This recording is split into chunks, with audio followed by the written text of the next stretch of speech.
Hello everyone, welcome back to Microsoft Flight Simulator, and welcome back to the 40th Anniversary Aircraft Review Series. Today we're going to be taking a look at the, I'm going to mispronounce the crap out of this, Guimbal? I don't know. Cabri G2. It's a very light personal helicopter, uses a Lycoming 0360 engine. Same thing that you might find in your GA airplanes. And based on the little wind indicator there, I might regret flying in these conditions. We're going to do this the way that we always do. We're going to go ahead and look at textures, look at sounds, look at the flight characteristics, and then move on to the next aircraft from there. Let's begin.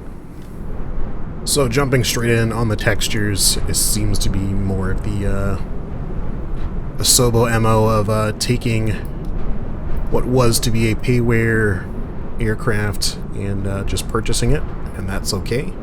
It's a win for everyone.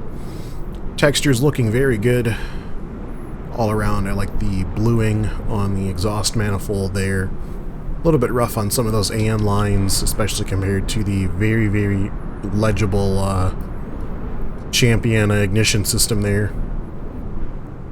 Underneath we've got some bits and bobs. Looks like a blower motor. Nice tie-down mark there. Is that a fuel? I'm not sure what that is. Safety wiring on it looks pretty good, though. And a little vent there. Pitot probe. Let's take a look at our free-spinning mast.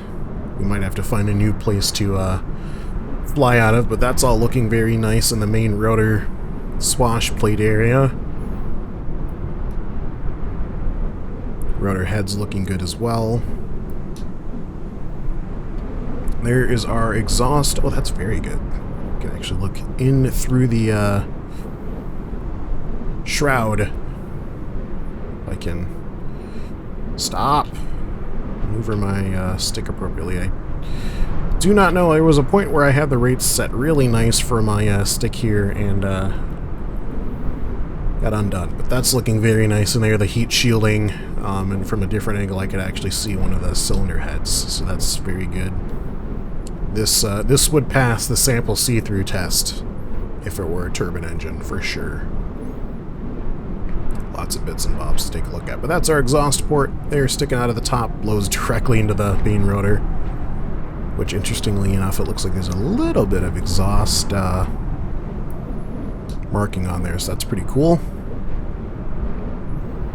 Tail rotor, very petite blades, but there's many of them, so that probably gives you more than enough aerodynamic authority. We do the same test we did on the 407. Can I do? Look at that. Very nicely modeled actuation on both the rotor blades as well as on the actuation mechanism. And pop in Flight Sim default weather, just like with everything else we're using default everything other than my color EMB, so what you see and what you hear is what you will get. No FS realistic or anything like that in this video. Being a direct control, I can adjust my collective and that will directly move my rotor blades, and you can see all of those linkages working together as one unit. Very nicely done.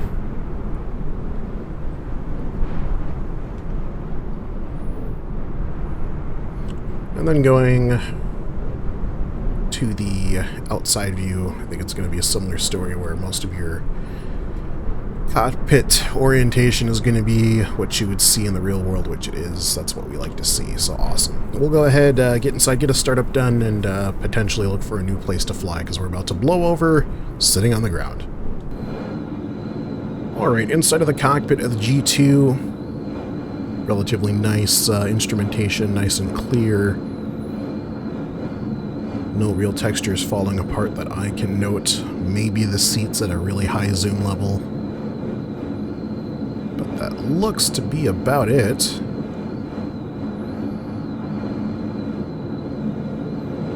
crystal clear Markings and charts there. Maybe a little bit rough on this backsplash panel and this trim piece here, but all in all, a very nice place to be. It appears to be like some rear storage or something back there. That's pretty neat. Okay, I've never been in a light aircraft like this at all before, so we're gonna attempt a startup. Wish me luck. So we've got a master switch there. We'll hit that. I've got strobes. Is that all of my lighting? Oh, there's just the one light on the tail. Oh no, there's nav lights. Where are my nav lights? Switch. Pump alternator nav lights. Okay. I've got a landing light switch as well. So nice big, I guess you can call it an EFIS. ICAS, whatever you want to call it. Up front there. Do we have a rotor brake that we need to worry about? Rotor brake. Pull off. So off. So it's on and off. So we want it off. It was free spinning. Backup lights. Ooh, look at that. Check that out. Nice little cast there. Okay. Pump on. I'm guessing that's our starter. Do I have... I do. Okay, so... that's the... throttle?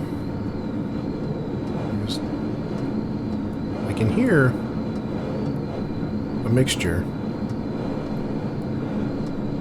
as I'm moving my mixture bind, but I don't see it, so we're just gonna leave it open. We'll leave the throttle off and we'll try to start.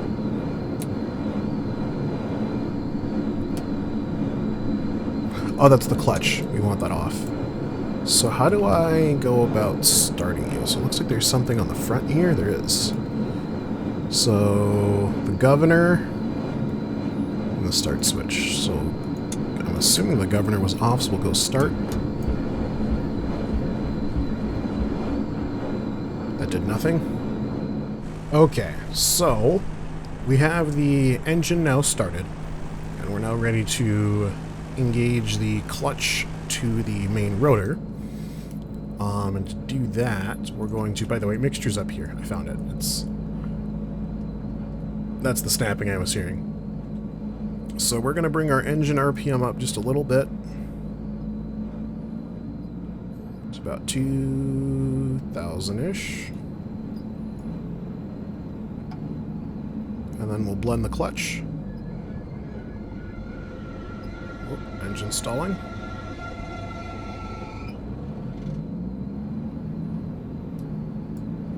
Yeah, I'm not good at this. So ideally what we're trying to do is bring both of these. So on the inside is our engine speed, and on the outside is our main rotor speed. We want to bring those up together is the goal. And I'm not sure if it's just me struggling or if it's the sim struggling. But nonetheless, they're now meshed together, and our rotor speed is increasing, as you can see on both the gauge and visually outside.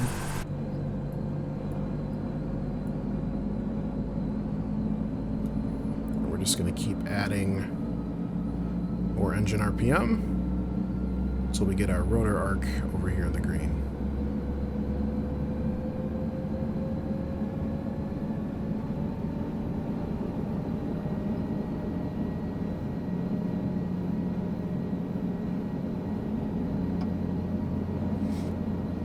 There we go. So now we're green rotor speed. Ready to take off. I'm going to close that guard. And we'll turn our transponder to altitude repeating. And I think that's it. Now we just have to compete with this atrocious wind that we've got going on. We might just get blown straight into the ground. Let's take a little look-see. We'll do this from the inside first. First, attempted takeoff in terrible conditions in the G2. Here we go.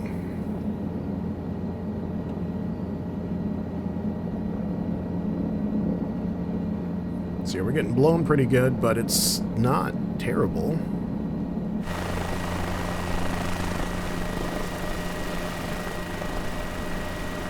Get turned into the wind here.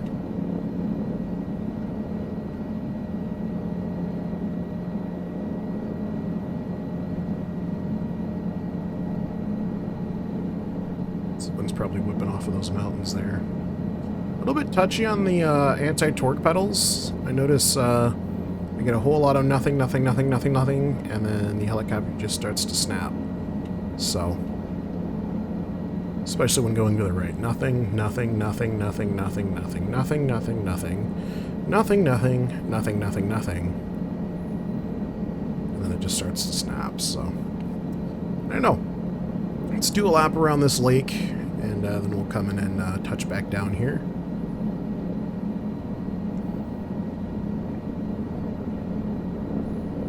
This would be an interesting helicopter for like a, I don't know, like a short-range city tour. Let's avoid these birds. We just completely struck one. That's fine. So many birds. You guys don't hear the big whirly bird coming at you?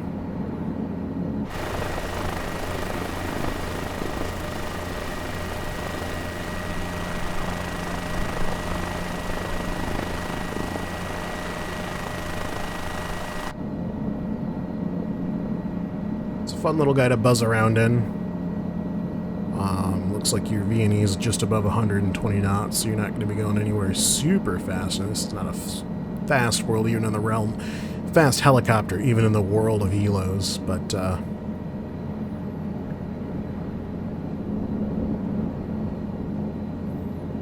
it does get in and out of places pretty good, it would seem.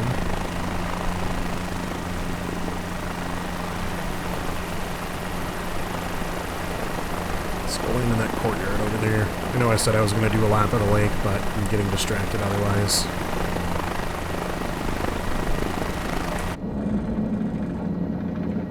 You can really hear everything creak when you load up the collective.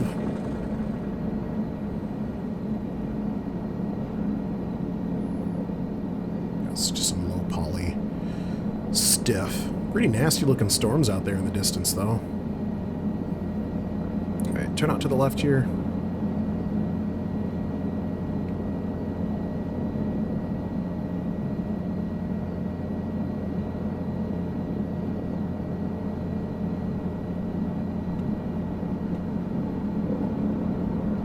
Through the tree.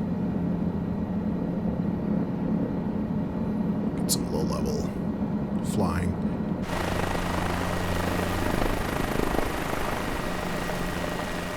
Seems as though Asobo has not modeled a rotor wash or prop wash. I know a lot of third-party aircraft do a jet wash on like the ground and that if you pull up really hard over dirt or over water if you get low level. But we'll get real low here and see if we get any rotor wash effect.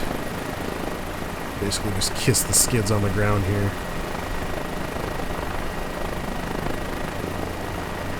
Not really seeing anything. I mean, we definitely would have some rippling at this altitude for sure.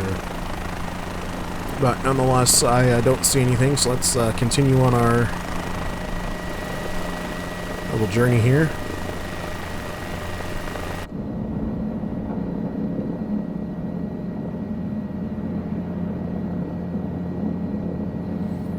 Oh, I didn't do a soundscapes for this aircraft. It's not bad. There's no, nothing really noteworthy like with some of the other aircraft new into the sim, but it's not bad in any way, shape, or form either.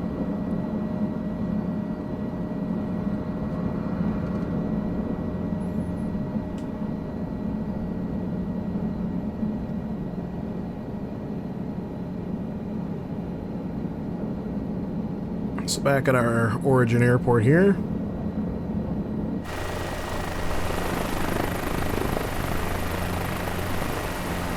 Even with the high winds that we have, I'm not having too hard of a time keeping this thing in place. I'll come down a little bit in altitude and let you guys watch the shadow for reference.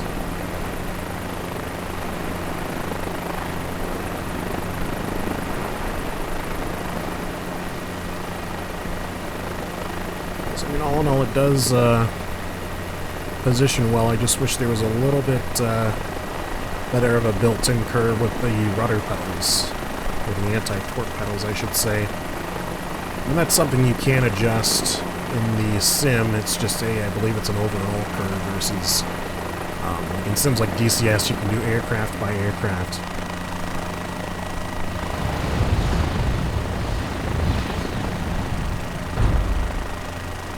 Little skid bump there.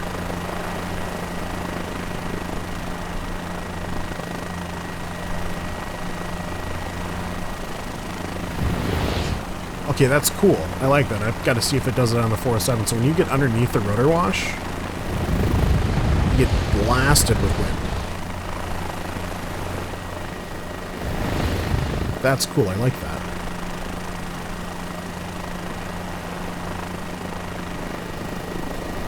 Very nice effect. And I know some other aircraft are, some defaults are doing that, as well as there's plenty of third-party aircraft in the sim that are also modeling the sounds of prop wash and jet wash and the like. Alright, let's do one aggressive landing unit that you would be doing that in this helicopter, but we'll get one more in before these winds really start to whip up and take us into Hertzville. As you can see on the waves, it's really starting to whip up there.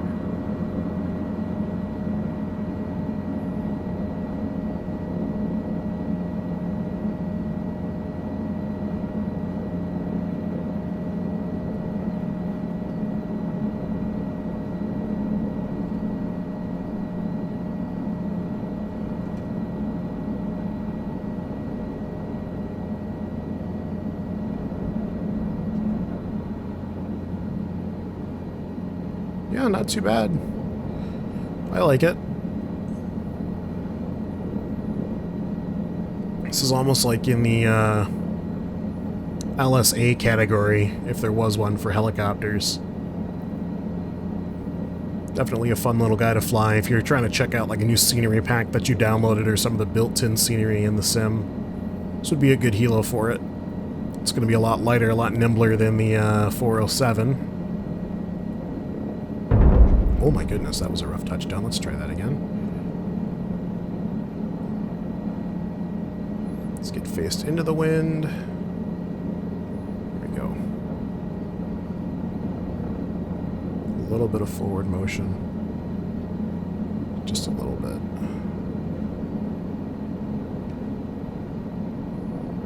Very, very touchy on ground effect. All right. That is the G2 helicopter.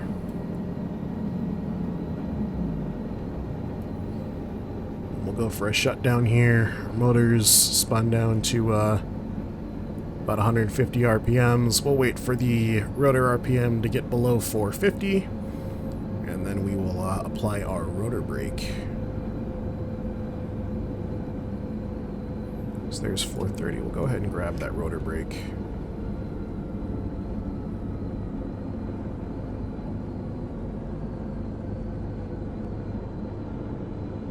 Let it do its thing.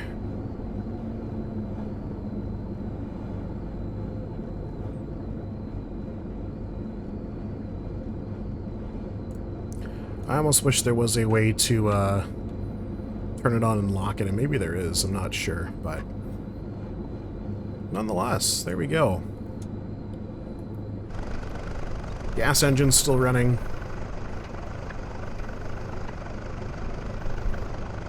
The Guimbal Cabri G2 for the third time mispronounced. Anyway, you guys, that is the end of this episode. I will catch you guys in the next one. Thank you very much for watching. I do dearly appreciate it. I will see you in the next one, and as always, take it easy.